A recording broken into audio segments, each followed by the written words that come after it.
Hello everybody, it's Basic Landwalk, and we're here with some zero rare mono black aggro for Magic Arena Standard.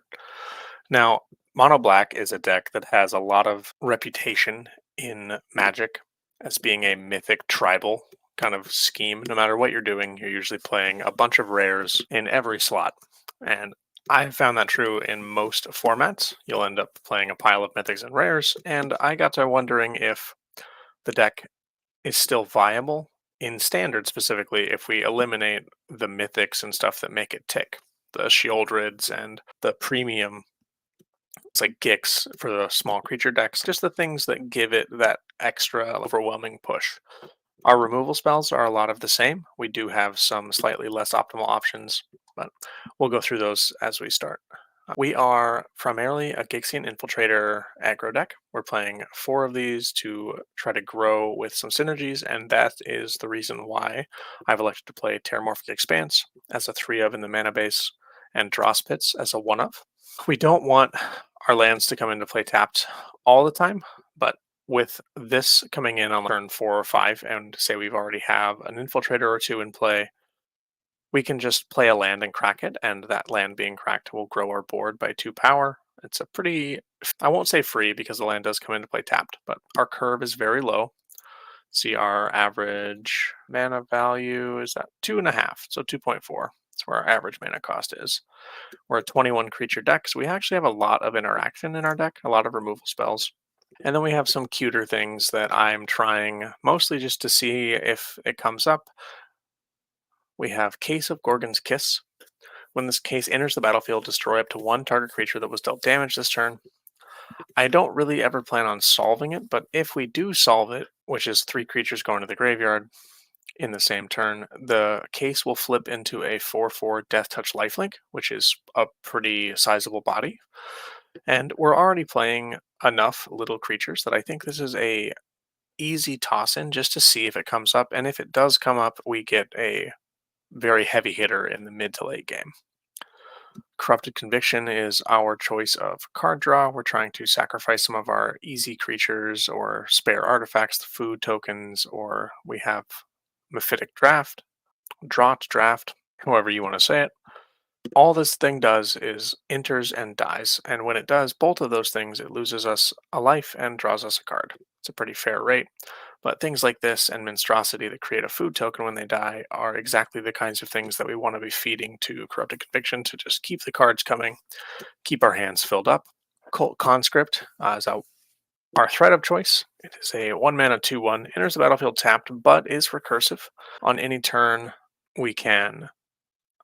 On any turn that a creature that isn't a skeleton has died under our control, we can pay 2 mana to return the Cult Conscript to the battlefield. And we don't have a engine necessarily. We don't have a way to set this up and just make a recursive value engine in the common to uncommon area, but I think that it'll come up enough that it's worth including these in a high number. Mirrodin Avenged, another removal spell, destroy target creature that was dealt damage this turn and draw a card.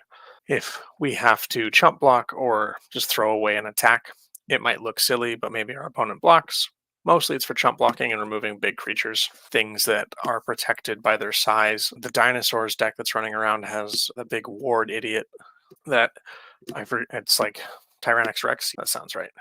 Has that guy running around in there, and this is one of our cheaper options. If we have to try to kill that big idiot with Deadly Derision or Consuming Ashes, we have to come up with 8 mana, and that's just not really reasonable. Deep-Cavern Bat we're playing as a 4 of. It is a premium disruptive threat, and I think we've talked about this one enough on the channel. It's just an awesome body, has lifelink, looks at our opponent's hand, lets us plan our game out. Great card. Final Flourish, another removal spell, and if we kick it, we can kill big things like Shieldred or Elishnorn that get in the way. Fungal Fortitude. I want to try this one. I don't necessarily think that this makes the final cut. If it comes up, I think it is pretty good. Worst case scenario, we're buffing one of our cheap threats into a powerhouse hitter. And best case, we get to rebuy an effect like Deep-Cavern Bat. Mintstrosity can die, make a food, and come back as a 5/1. Not come back as a 5/1, but be a 5/1 in the meantime. So this is easily replaced with something else. I want to try this and see if it feels decent in this aggro strategy that I'm trying to put together. So this is a personal choice for me. Infiltrator we talked about, go for the throat, premium removal. We talked about the draft, Mintstrosity, and shoot the sheriff, destroy target non-outlaw creature. Outlaws are assassins, mercenaries, pirates, rogues, and warlocks.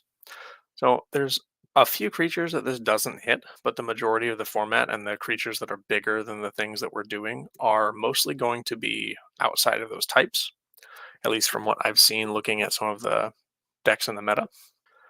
Etched Familiar is our 3-mana curve up.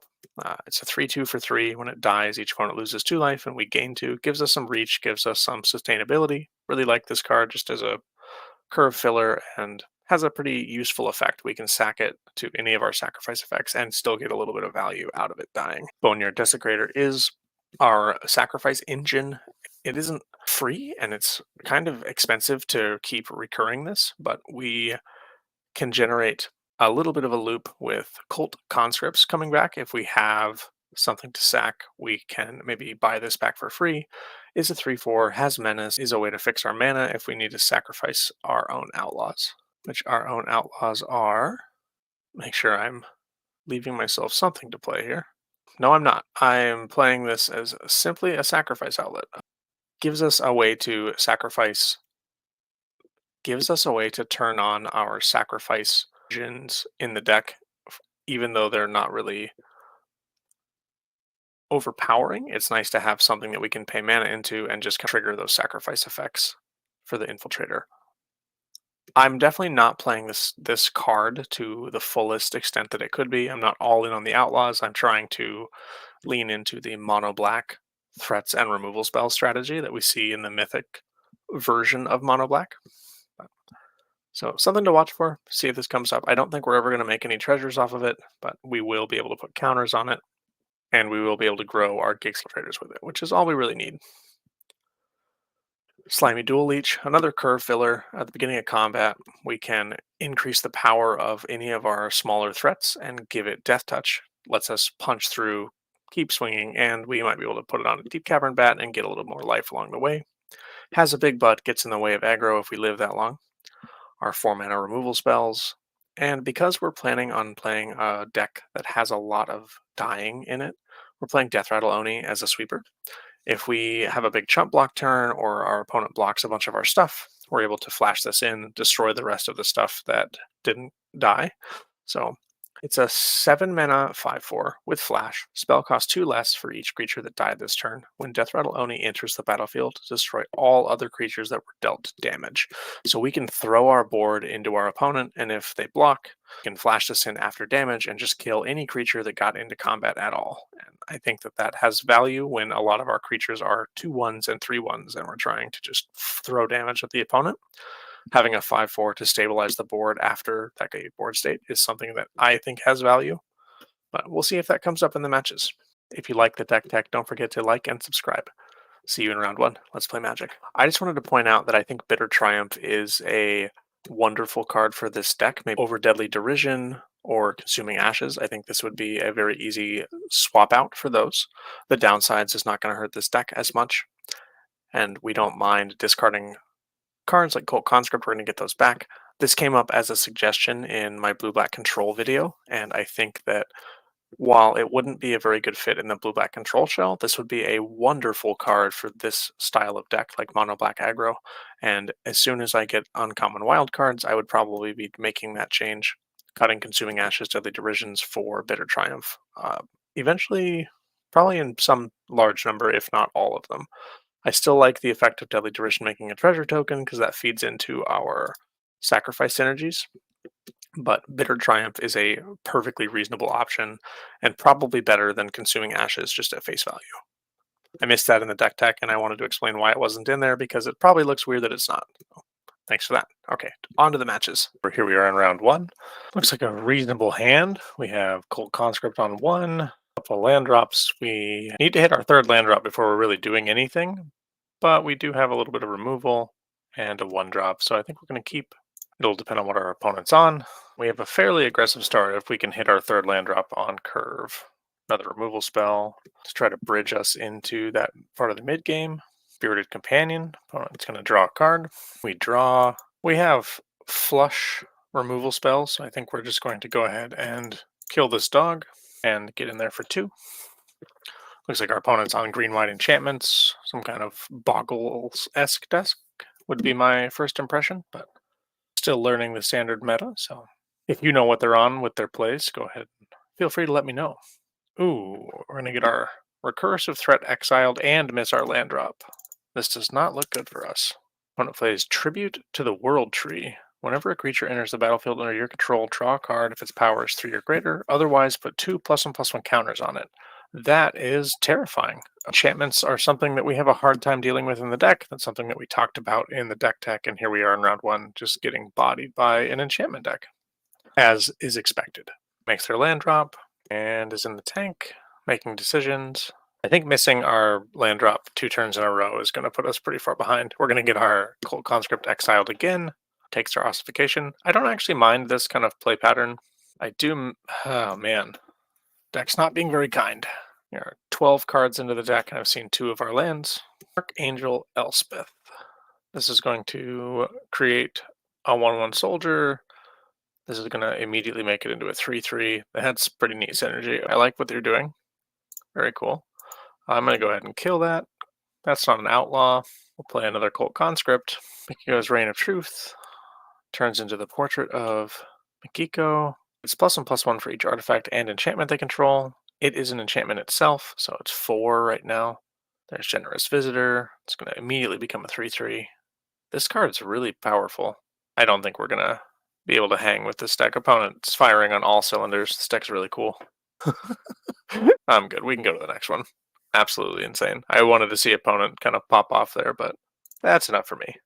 We'll see you in the next one. Okay, we're here in round 2. We have lands and spells. Got Mintstrosity for a turn 2 aggressive play, and we can curve into this slimy dual leech. Doesn't really synergize with Mintstrosity specifically, but we have a couple removal spells, and I think we have to get us going here. So we'll try this. I'm actually going to lead on just regular swamp. We have, I'm forgetting the name, with a little 2-drop that benefits when we sacrifice things. That is the reason why we're playing these Terramorphic Expanses. Oh, Cult Conscript right on time. That's great. We'll play our 3/1 and pass it back. Opponent opens up on Mountain Phoenix Chick, so looks like mono red aggro. Could be Gruul, but most likely mono red. And they play with fire and give us a food token and in for 1. So we're going to put Terramorphic Expanse in play our conscript, and I want to try to hold this as long as possible just to see if we can find the card that it's in the deck for. Try to synergize with. Oh no. Godric Cloaked Reveler, 3/3 haste. As long as 2 or more non-land permanents enter the battlefield under your control this turn, Godric Cloaked Reveler is a dragon with base power and toughness 4, flying, and fire breathing. Well, we're going to have to kill that. I think I am just going to not hold off. We're just going to use the cards we have as we can use them. Drew land anyway. Let's go to combat. We'll hold this up and see if they have a pump spell. We have 2 different removal spells, but I think we're going to try to get rid of Godric here. Consume him with Ash. Lightning strike our face. I'll try to kill your Godric now that you can't cast a second one. It's exiled and we get to surveil. I'm going to put the swamp in the graveyard. Etched Familiar is actually perfect. That's everything we want. When this creature dies, we get to gain some life, which is essential against these mono-red aggro decks. Looking forward to that if we don't die in this turn cycle, which I think we have a pretty good chance of. Well, I might have spoke too soon. Down to 7, so I'll play Swamp, play Etched Familiar. We'll go in for 2 and hold up the food activation. Kamano. It's down to 1 card in hand. Let's see if we can. They're going to attack. I'm going to go ahead and crack my food. I don't think there's anything that does 6 damage in standard that I'm aware of anyway. Down to 7. There's the sacrifice synergy. Oh, let's swing in for 5, and we'll play an Infiltrator and pass the turn. Second Phoenix Chick that's going to come in as a 2/2. They're going to go to combat. We're going to go ahead and kill this one that doesn't have the roll token. Down to 5. Play our 2/4, and we'll give this creature +2/+0. Oh, sorry, +1/+0. Power 2 or less. Our opponent down to 3 and pass the turn. We have to fade a lightning strike, another pump spell. That doesn't do it. We'll go down to 4. And we have our blocker for the guy on the ground. And just by the skin of our teeth, we're going to H this one out. 2 aggro passing each other in the night. Good luck on your ladder climb. Red deck wins. Good game. That was a good back and forth. We'll see you in the next one. Okay, we're here in round 3. We are on the draw. We have a pretty reasonable hand. We have double conscript, double swamp, and Mephitic Draught to get a little bit of a redraw. I like this. Let's run this back. Opponent plays Swamp into Cult Conscript. You see they are a player of culture. Maybe we'll be able to learn something from their deck. Well, I doubt that they're on the same build as us. Ooh, they're on a one-lander over there. Well, that's pretty cool. I'm going to hold mine back. I will trade with you if you'd like to attack me. I don't believe we're the beatdown at this point in time. We might be. But with Death Rattle Oni, ooh, we're on Stalker. There we see the rares unload. Stalactite Stalker and Spiteful Hexmage. Create a Cursed roll token, and then Cursed gives a creature base power 1/1, which doesn't matter because the Stalactite Stalker is a 1/1 anyway. So, if I can get 2 creatures to perish in combat, this will reduce the cost of Death Rattle Oni by 4, which will make it a 3 cost, which we might be able to get into play here. There's a Wicked Roll. I actually think this is too good to pass up. We're going to deny the Wicked Roll. I can't block that. It's got Menace. We have a Freebooter.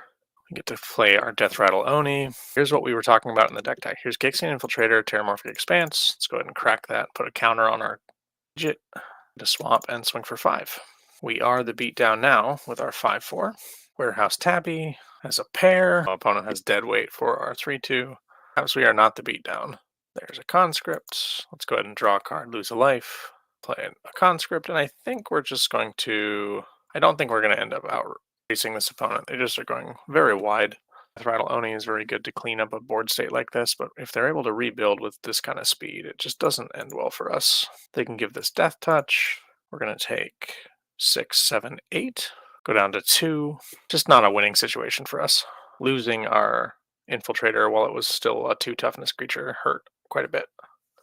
Opponent gets their treasure, and they get to bring back their conscript. And bring back the second conscript as well. That's it. We're going to good game our opponent and move on to the next one. Okay, here we are in round 4, and this hand is unkeepable, it looks like. If this was a basic swamp, I would probably snap this off, but yeah, I'm going to mulligan this one. Much better. I'll take the double Deep-Cavern Bat, and we will just bottom probably the Boneyard Desecrator. It's just a ways away and uncastable until we find a couple more lands. Looks like we're playing in soldiers. Depending on how powered up their deck is, they have a lot of Lord effects. And let's take a peek, see what they're working with. We'll play Bat. Give me a peek, opponent. Let me see your cards. I'm not going to make you discard them. I just want to hang on to it for a little bit. Target creature against Hexproof Indestructible. Hexproof Indestructible. Interesting. I'm going to take the creature and just leave them with a handful of spells. If they kick this, they get to make a soldier. This is a Wrath for 6 mana. We've got some time before we have to worry about that. We can take that with the next bat and maybe just leave our opponent with nothing. That they just wasted that. That doesn't do anything. They took away the bat's abilities after it had already resolved. We're going to take this opportunity to get our tap land out of the way. So this was probably an unnecessary play. I should have thought that through a little bit. I have 2 land drops already lined up. I didn't need to worry about that right this second. We'll play second bat, see what they drew for turn. What you got? They drew a land. I'll just take Protect the Negotiators and start chipping away.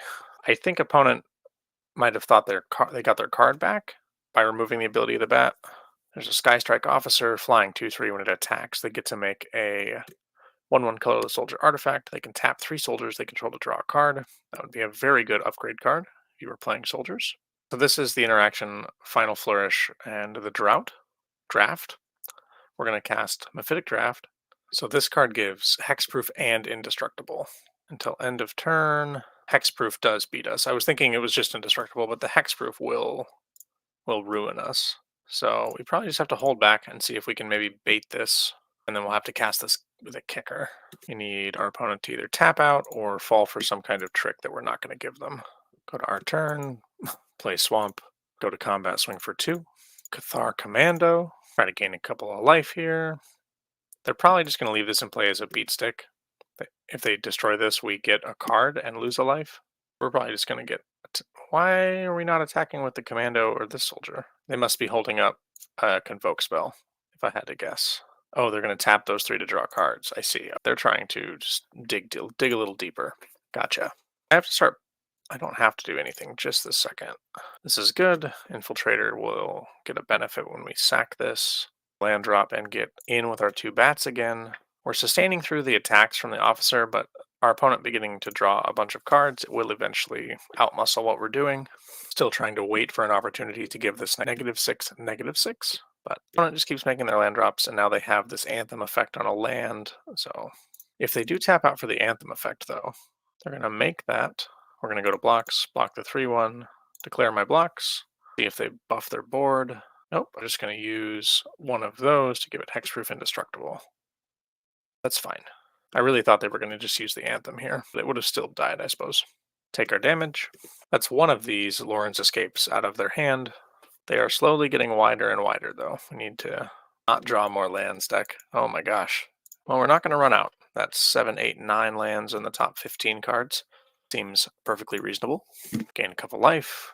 And back to the opponent they draw. This is one of the lords. That's what we were talking about. Other soldiers get +1/+1, and now we very quickly start losing this race. So I'm going to go ahead and use this, targeting their lord, sack the draft. This is probably going to get the Lorenz escape, and I'm hoping we draw another removal spell. I probably should have done this before combat, before they got this extra trigger. They're going to give Cathar Commando hexproof indestructible, and then you and permanents you control in hexproof prevent all damage that black and red sources would deal to creatures you control. So we are just getting blown up. Bang. Well, our deck doesn't play any sweepers. We'll play an Etched Familiar, and I don't think there's a way we win. So no attacks. We're going to do blocking math real quick. Block, take 8. Don't get this triggered till after. That's it. Good game, opponent. We got basically soloed by Skystrike Officer. It's a very powerful card when our deck's trying to do 1-for-1 removal, and they just keep generating resources for just having the creature exist. Not being able to get our removal spell fired off in time was probably my fault. I could have dug a little bit deeper, but looking at what we drew, it wouldn't have really mattered. Okay, we're here for the 5th and final match of the video, and I like our hand. We have Deep-Cavern Bat. We have a cheeky removal spell if we can get some damage. We have a bigger removal spell and Etched Familiar to kind of bridge the gap. I like this. We have our Dross Pits. It looks like we're playing against the dinosaurs. That's the vibe that I'm getting off of an Ixali's Lorekeeper. Add 1 mana of any color, spend this mana only to cast a dinosaur spell or activate the ability of a dinosaur source. Glimpse the core. This is a big dinosaur ramp deck. Let's see if we can snag a dinosaur out of their hand with the bat. What do you have, friend? Oh, wow. We have Luca or Tyrannix Rex. Okay, I'm going to take Tyrannix Rex. Luca comes in and makes a bunch of mana and starts making 3/3 green Phyrexian beasts. And they're going to have Luca next turn. So, alright. Let's play Etched Familiar. We can put that in front of the way of their Lorekeeper. Chip in for a point of damage. And Consuming Ashes is the one that's only targeting a creature, does not hit planeswalkers, so that doesn't do us any favors against Luca. And here he comes. Big green Phyrexian Beast with Toxic 1. Well, I think what we're going to have to do here is remove this. That's graveyard. And then we're going to just pile in on Luca. We're going to get a block out of the Ixali's Lorekeeper so Luca stays alive. And I don't know. We need to find another removal spell to be able to clear Luca. There's Rampaging Raptor. 4/4 Trample Haste. Wow, rares are really good. Stop moving so I can read you.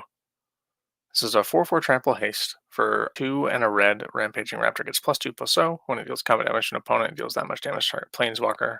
When it hits me, it hits my Planeswalkers as well. So I play Mintstrosity, and then we cast this with Kicker.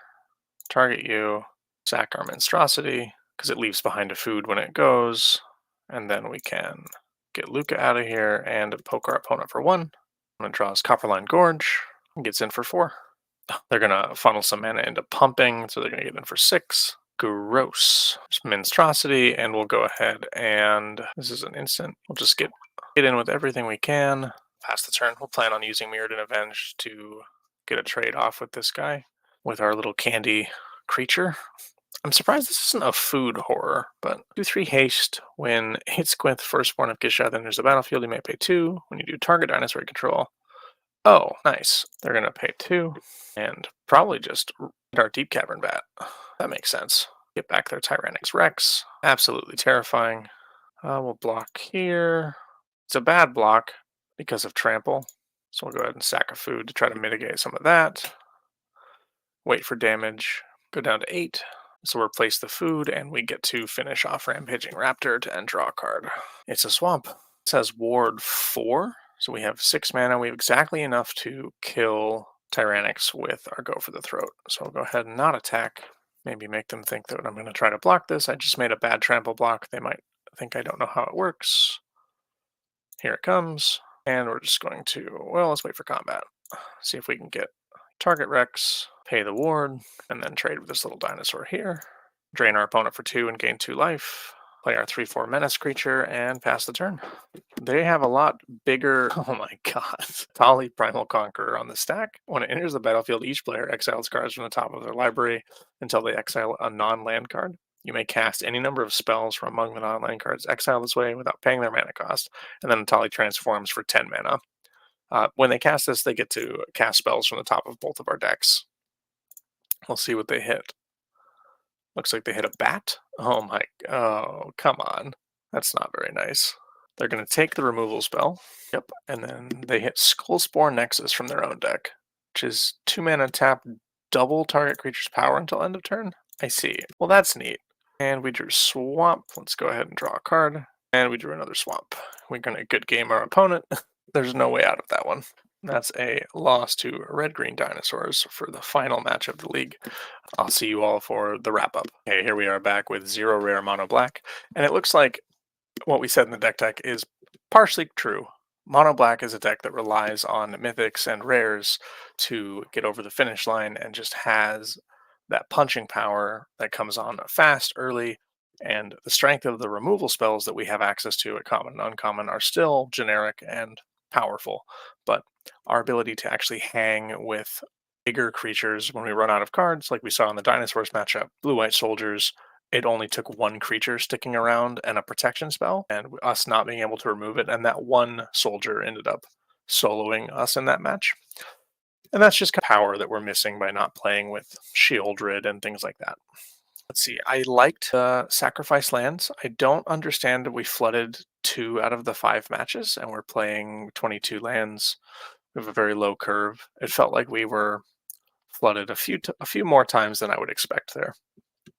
But I think most of what we talked about came up in the games, and the deck was efficient at doing its thing. We had a good time. We put creatures into play, we pressured our opponent, and we ended up getting just overpowered by card quality.